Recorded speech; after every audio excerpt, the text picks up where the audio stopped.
She didn't want to miss the EDA because it's so frequent that they meet.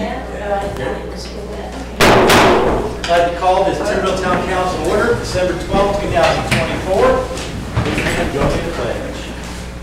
Pledge allegiance to the flag of the United States of America and to the republic for which it stands, one nation, under God, indivisible, with liberty and justice for all. Thank you all. I'm sure everybody got a copy of their minutes. Now's the time if you have any changes, amendments, corrections, all that neat stuff. Anybody have any changes, anything you need to add to them? I need a motion to approve. I approve the minutes. You making a motion? Oh, sorry, I make a motion to approve the minutes. Do I have a second? I'll second. Okay, go around the room. Yes. Yes. Yes. Yes. Yes. Okay, everyone got a copy of the treasurer's report with balances in the accounts. I'm hoping, I'm gonna try maybe this month, talk about the, AC and I wanna go through and check the ARPA funds and make sure what we went over, what we went under, and make sure the monies are still there to pay all the projects we're doing. So we'll try to get that done this month. It's just so much going on. We'll get that updated. There's so much going on. So we'll go through that and make sure everything is still there to be funded, or if we have to take some from savings. Any other questions on the accounts? The finances for the, okay, move that aside. Bills for payment, everybody has their list of bills. Any questions on any line items? Yep, I'll make one comment on those real quick. You'll notice on there a couple different places, like line 24, UVA Weldon Cooper, and it says MS, that's for membership. So those are some of the things that we pay the dues for each year. So we'll get that stuff spelled out so that it's all in that. Yeah, we'll just have membership spelled out instead of having it abbreviated like that, because it's more than what you're looking for. It doesn't make a lot of sense. Yeah. Any questions on any of the bills? Make a motion to pay the bills. Sharon? I second. Okay, go around the room. Yes. Yes. Yes. Yes. Yes. Thank you all. Chief, you got anything to add today? Just elementary school fall season, we did the Thanksgiving lunch over there. And parents were there, faculty was there. Forget, Jeremy and I were there, I think. Had a good time and everybody loved it. It was crazy how popular it was. Everybody seemed really excited that we were there. I guess it was a madhouse for serving that many people with that complicated a meal. So the kitchen helped us plan the house. And then we're doing the pizza party. What's the date? I think the 17th. 17th. So tell me about it, because and that's the reason that you're lured for me. Well, what was it you did over there, actually? Help serve meals? For the Thanksgiving dinner? Yeah. Yeah, so we went over there right before lunch and helped. They ran two lines, one for the adults and one for the kids, and we divided up. Just worked in cafeterias like everybody else. A lot of the kids and the adults were surprised to look up, realize there was somebody standing there with a police uniform serving. It was pretty funny. Had a good time. A lot of positive comments. That's awesome. And the kids always like it when we pop up, just unexpected. We'll do it again on 17th, except this time we'll show up with pizza. Okay. Awesome, thank you guys. Yep. Okay, down to Public Works, AC, you want to go through these first? You got your Yeah, stuff? let's just go through those first two items that are listed on the agenda. So we received a request from 209 North Main Street. It's the property on the corner of North Main Street and Community Circle for a lot division. And it went to the Planning Commission. The Planning Commission reviewed it. The proposed division wouldn't create any non-conforming lots. The owners do understand that when they try to sell this, that if it is to be used for residential purposes, it would have to be, it's their responsibility to list this as needing a conditional use for either single family or duplex. The front lot would be, have the right dimensions to accommodate a single family detached dwelling. the back lot would be large enough to accommodate a duplex. And single-family duplex are the only things that are allowed by conditional use in B1 zone piece of property. So the planning commission reviewed that and made a recommendation to the council to approve the request.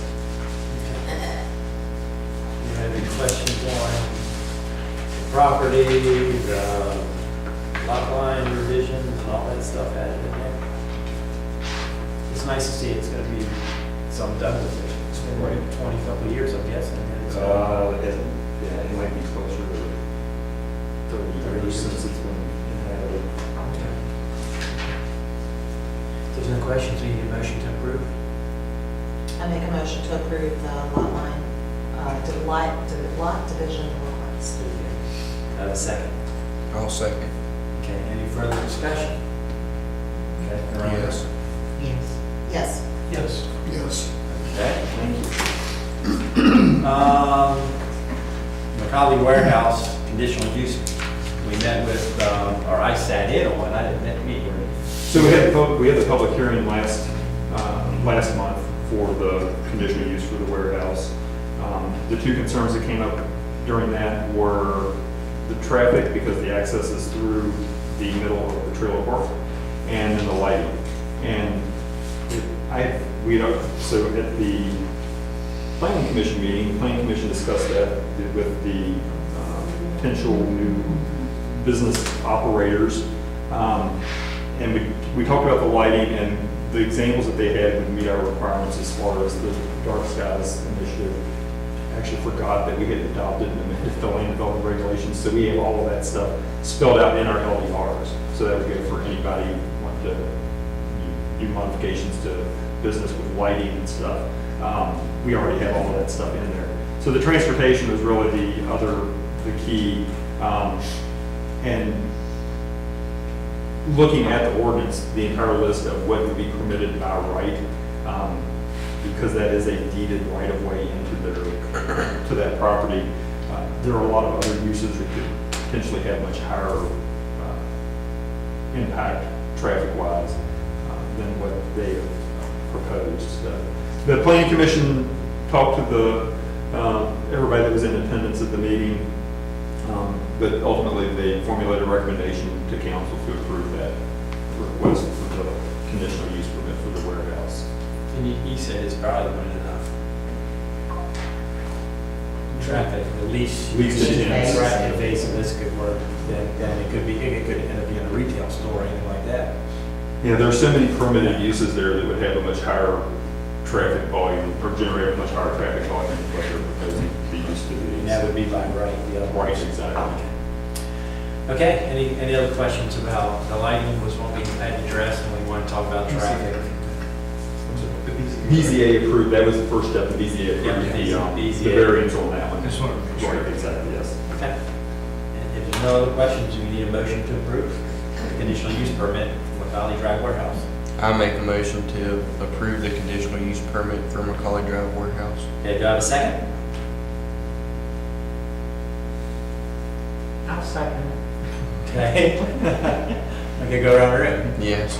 Yes. Yes. Yes. No.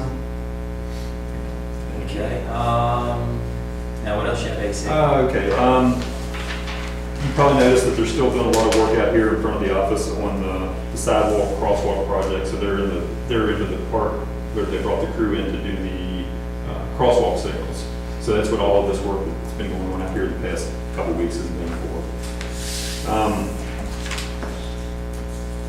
After a lot of back and forth with the health department, our water quality reports have been distributed, and over 350 of those were sent by email, which helped us save on postage, not having them out. So that was a nice thing that we haven't done in the past that we can continue to do as we get more people signed up and get more contact information. And those were the ones that we would normally send water bills to by email. A federal mandate has required that all localities in the United States to catalog the type of water line material in the public distribution systems, and that includes the service lines going into the houses. So anything typically the way it works is the town maintains the water mains up to the water meter. and then it's the property owner's responsibility to maintain from the water meter into their residence. What this mandate, and it is unfunded, has told us that we have to do is catalog all of this and come up with what the materials are on the service lines going into the homes too. So it's a very labor-intensive process. We've gone through, we got our initial inventory submitted, basically all the addresses, whether we do or don't know what the lines are made of. And so about 2/3 of them we had to mark as unknown because we don't have any record of what type of material it is. We're pretty confident with our water mains that we don't have any lead lines. As many times since all the areas that our guys have gone out over the years and dug up those lines for repairs, they've never found any indication of having lead lines as far as the mains go. But we'll have to send out a letter to all of the property owners that were unknown, so that, and explain to them that I think it's over the next 3 years, we have to go out and verify what type of material these are. So it's a very, We have to dig up every, you have to do it in some fashion, you have to go out and verify what those lines are. So it's, for our small crew that's already stays busy, it's, you know, quite a but if task. we dig up, if we're gonna dig up their line that they own, and say if it's lead. Then we log it as an inventory. There's supposed to be federal money allocated for replacement of these, of any lines that are lead. But there's federal money for us to spend all the time fighting. None that's been allocated as of yet. That's So. good thinking. So anyway, if any of y'all, if anybody asks, once we get these letters out, if anybody asks, you'll understand why they're getting the letter. The template letter that the EPA put out was very scary. I saw the one. There was one that one of the Broadway residents had posted. We actually used the one, Rugged County took that template and modified it and had it approved by the health department. And so that's the one that we're going to use. It kind of makes it not quite so scary. It is serious it is a serious issue for us to handle as far as lead and if it would be affecting the water supply. But it was a bit, in my opinion, it was a bit extreme on some of the language. It was a very, very scary letter that would make it sound like if we don't know what it is, it must be lead. And it's not like that. But we do have to go through the whole process. So we'll be doing that over and I'll keep y'all updated. And so if you get a letter, you'll, for your residents, you know. Like from what year the house was built to what? So, yeah, so like 1989, I think was when the lead ban went into effect. Right. So we can kind of look back, you know, all of Legion Hills we know Is is okay. okay, all Yeah. of Timbercrest is okay. That's So there were right. big chunks that we could kind of get. Yeah. But there was all of the old stuff that Yeah, there are no records on. that's what.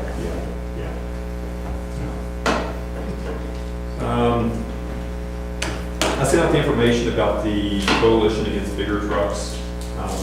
Don's done some more research into that, and I don't know if you I want to don't- speak to that. Well, when I read of it, and I did more reading about trucks than I ever thought I'd ever have to.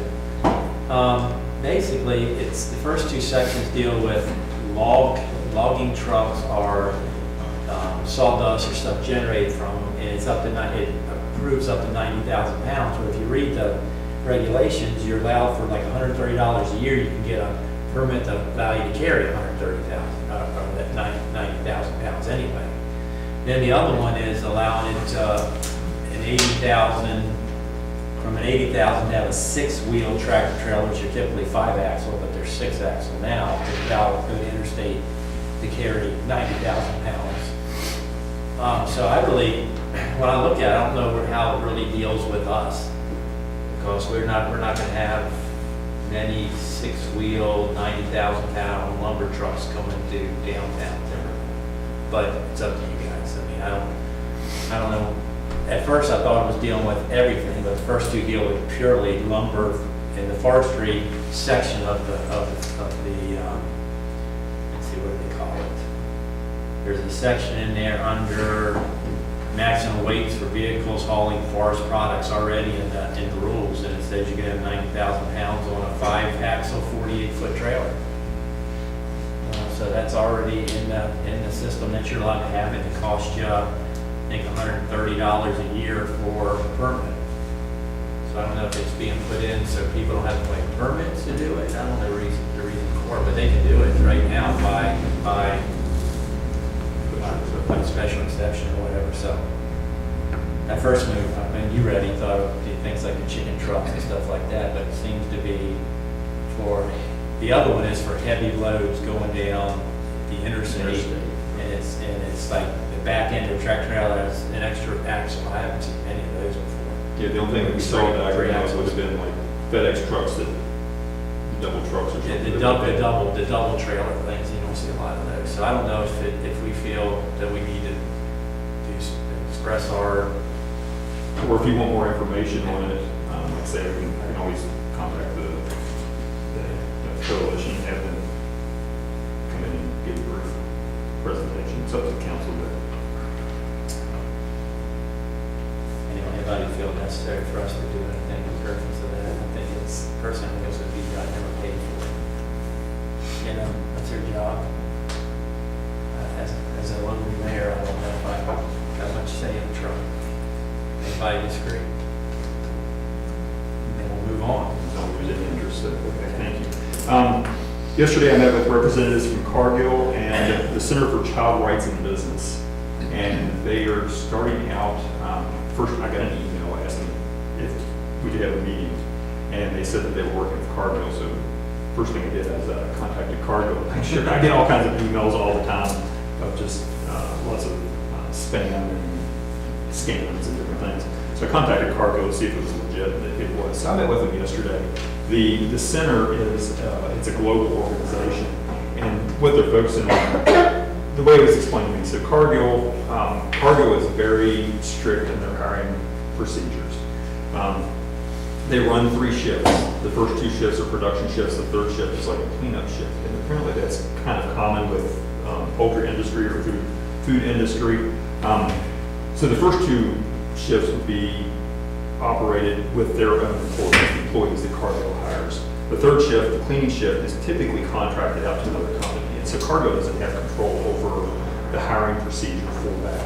And so the concern is, and what they see is underage workers that are being hired and maybe coming into the facility that it's a hazardous facility because of all the equipment that's working in there. And so they're trying to, the goal, and they really don't know what their goal is yet, aside from trying to address the issue of finding appropriate work for employees under 18.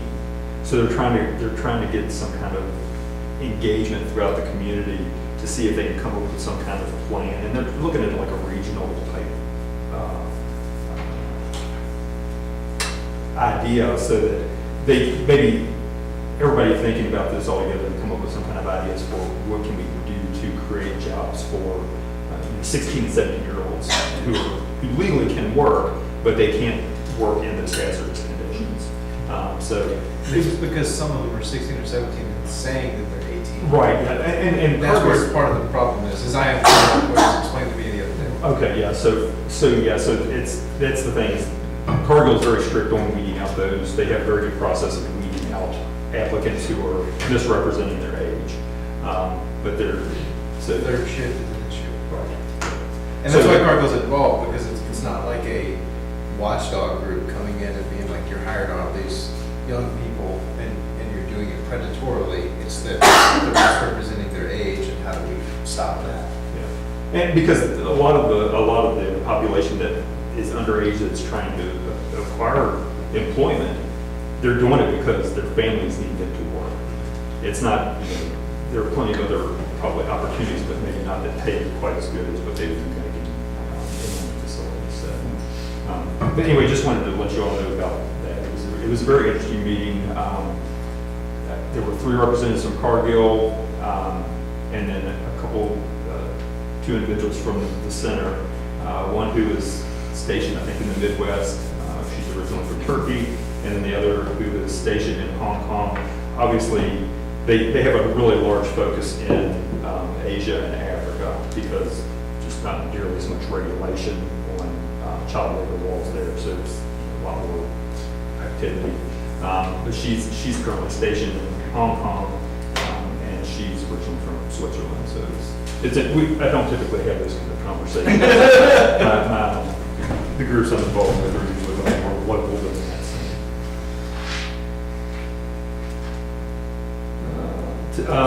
I participated in a panel discussion this morning at the County Administration Building to showcase the various levels of government. It's through the program that the Harrisonburg-Rockingham Chamber of Commerce does. It's a leadership class, and it's like a 9 or 10 month class, something like that. And they meet once each month and cover different topics the whole time. They were a very engaged group. The other panel members for the town section, which is what I was involved in, included Dolores Hammer, who is Elkton's Director of Community Development, Mount Crawford Town Manager Libby Clark, and then Chief Reed of the Bridgewater Police Department. So it was really interesting. Good to hear what the other towns have to say. It also kind of supports my soapbox thing of when we get frustrated with residents calling in, we always have to step back and remind ourselves that we deal with this stuff on a daily basis. And Melinda hears this, staff probably hears it once a month from me, because during certain times it gets very busy, and it's kind of easy sometimes to lose your patience. But we always have to remind ourselves that we deal with it on a daily basis. It's common for us, but a lot of the residents don't deal with zoning or don't understand taxes, so it's a lot of education. And once you explain it, most people were like, okay, even if they don't like it, they at least understand it at that point. So, and you already talked about the harbor project list, so that's all I have for Public Works. Let's get any questions. Business industry? Well, we're gonna get business back here in Holly Drive now. And nothing on the new restaurant yet. Haven't heard anything more on the new restaurant. We had a winter festival, which the cold temperatures and lots of competing activities going on Saturday, I think might have affected our attendance. Sunday was a really good day. Sunday was a really nice turnout. It was beautiful weather, 60 degrees, nothing else to compete with. So we had that Saturday there was a craft show at the Broadway Emergency Squad. Newmarket had something going on. Mount Jackson had something going on. City of Harrisonburg had stuff going on. There was a Newmarket parade that night. Harrisonburg, Bridgewater parade that night. Elkton had their thing going on. So yeah, it was a lot of competition on Saturday. So for us, it was fortunate that we did a 2-day event, because Sunday was kind of helped the vendors a lot.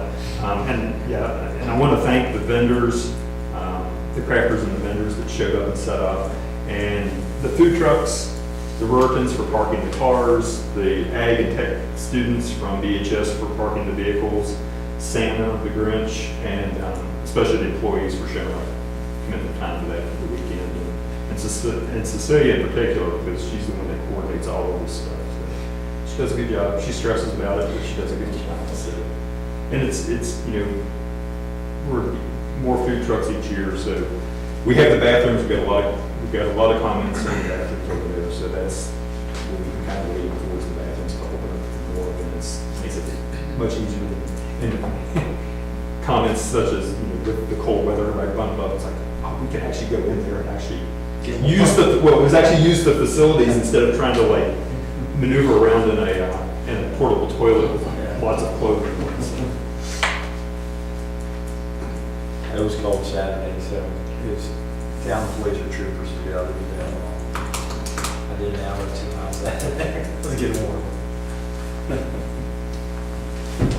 That's all I have for business. Well, you guys are Parks and Rec, nothing going on much right now. It's Just need to have a committee meeting. The last one I sent out, the dates didn't line up, so if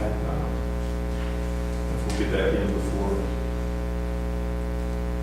the end of the year, Yeah. or I don't know that I'll be available. Sorry. so let me know after the meeting what your availability is, and that way I can start working getting that going, so we can work with some of those projects. Finance? Financial report is done on our end. We may receive an electronic version tomorrow, and they are printing the hard copies that I'll get out there with that. And then on the budget, I started to compile a list of items for consideration in the upcoming budget discussion, and nothing seems overly large yet. It's just I don't even think about that right now. it's all year long. It's only from times a Christmas year. for Don. We get like a 4-month break. Okay, personnel, chief, got anything? I'm just gas on everything. Staff has been meeting and having conversations about updating the personnel policy manual. And so in the next month or so, we're going to be bringing some recommendations to the council for some items to consider, things that help clean it up and maybe make things flow a little bit more smoothly. So, Okay. Down to museum, there, Sharon? The Winter Festival, we did very well. Awesome. Bake sale. Okay. Got something for us there? Have you warmed up yet from the Winter Festival? Yeah, pretty good, pretty good. Oh, we have a thing going on in the museum Sunday, don't we? What time is that? 2? Two. Okay. Till Okay, concert. thank you. All right, on October the 9th, 1930, the quarterly report indicated that the Farmers Merchants Bank of Timberville had a total assets of $577,280.10. October 9th, 1930. Timberville was contending with a very bad water shortage. At times, there was no water in the higher elevations of town. The pupils at the schoolhouse had to do without drinking water some days. That was 1930. October 7th, 1948. Timberville Department Store was preparing to move to their new location on Route 42 south of town by having a clearance sale to reduce its stock. Of course, that was down a couple of buildings down where the furniture store was at. October 1928, Governor Harry F. Byrd spoke at a political rally held at the auditorium of the Timberville High and Graded School. I wonder how many times Harry Byrd was in Timberville. We've covered different things over the years. I just kind of wonder how many times he was actually here, across from your house. Yeah, there you go. Yeah. Saturday, October 17th, 1925. A major typhoid fever outbreak was underway in Timberville at this time. On this date, there were 28 cases that had developed. Eventually, there would be 65 cases with 3 deaths. And then 3 days later, Tuesday, October 20th, 1925, the typhoid patients are being moved into the Reformed Church Parsonage, which is being used as a hospital. I guess 2 houses down from the museum. March 11th, 1904, most of our scholars at the Timberville School went to the closing of school at the Bluff Schoolhouse today. I guess closed school for that year. March 6th, 1947, an ordinance passed by the Timberville Town Council says that the speed limit of all trains operated by the Southern Railway Company approaching the limits of town from either direction shall not be more than 15 miles per hour. March 12, 1904, the freight locomotive was derailed in Timberville this morning by part of a cow catcher dragging on the track. The locomotive did not overturn. March 8, 1909, Mr. Spitzer and Mr. Minnick are running the new Hotel Rockingham over the bank building in Timberville. And that's all. We talked before, they had large rooms and small rooms in the hotel. And the small rooms is $1.50 a day, and the large rooms is $2 a day. That's all. Okay. Move down to other business. Anyone have other business? I guess we'll have some different council folk next. So Debbie's stepping down after 4 years, and Carl stepped down after 20 and a half years. So thank you all for all your service. Thank you. And she'll be missed. And also, I guess we have some new folk, Kevin and John. John's here. John is an old, were you here last time? You're an old hat at this. 96 to 06. 96 to 06, so it's been a few years. 18 years. Glad to have difference. you. Okay. glad to have you back. And what else do I have? Oh, thank the town for the flowers for Dad's funeral. Thank you for the people who reached out and the prayers and all that. I appreciate it. And I think that's all I have. Anyone else have anything else? Thank you all. No. Okay, we public comment. Public comment. Oh, I forgot about it. I was ready to go. I wanted to do my dad's thing. You try to slot. I wanted to do dad's thing last, so I wouldn't have to talk after that. It's okay. I'll open up for public comment. Anybody have any public comment? I got a couple different things. Okay. First off, the new decorations along Main Street are beautiful. They are great. I'm wondering what you guys did with all the old stuff. I know some of it was pretty ratty from what I was told, but I was just wondering what you guys do with the old stuff. We still have all of it. Okay. We're trying to decide how we're gonna dispose of it. We've talked about selling it, and it's one of the things we'll talk to the council about is like Okay. setting pricing and stuff on that. Now, the strands of lights, are they gonna put those up on the telephone poles like they did in the past? We're not planning to do that. Okay. It's extremely labor intensive, Yeah, but they also get damaged considerably. okay, It's, there's not really a good product that we found that okay. people walk by and snip them Yeah, and malicious that's true. things. So, yeah. I was just So if we curious. keep everything up out of reach of everybody. it's Yeah, kind of the goal. exactly. Yeah. I heard over the weekend that the Mexican restaurant isn't a go. And I heard that they do not have a building permit. And I don't understand what's going on, and I would like some clarification, because I was upset when I heard that, because, it's just right up the street from me, so I was just curious as to what's going on. And we don't issue permits. We Yeah, don't issue that- building that permits. building It's permits county. go through the Issued by the county. county. I'm sorry, The what? building permits are issued by the county. We Okay, don't have any, we're not in that line at all. okay, So they We can check on it and see if there's. we can ask. Okay. Where it is. But they put a lot of time and money into it, Yeah. so we wanted to go through, but we can make a couple of queries. okay, thanks. We definitely want them here too. Yeah, that would be a good, fun, some good revenue. Yes, it would. Anybody else? I'd like to have an announcement about what the program is on Sunday at the museum. Okay. Rails for Trails, Is that what it is this week? Chandler Valley Rails for Trails. Now, does that come out on Facebook or anything? Should. It should? Okay. Yes. Okay. Anybody else? Thank y'all. Meeting adjourned.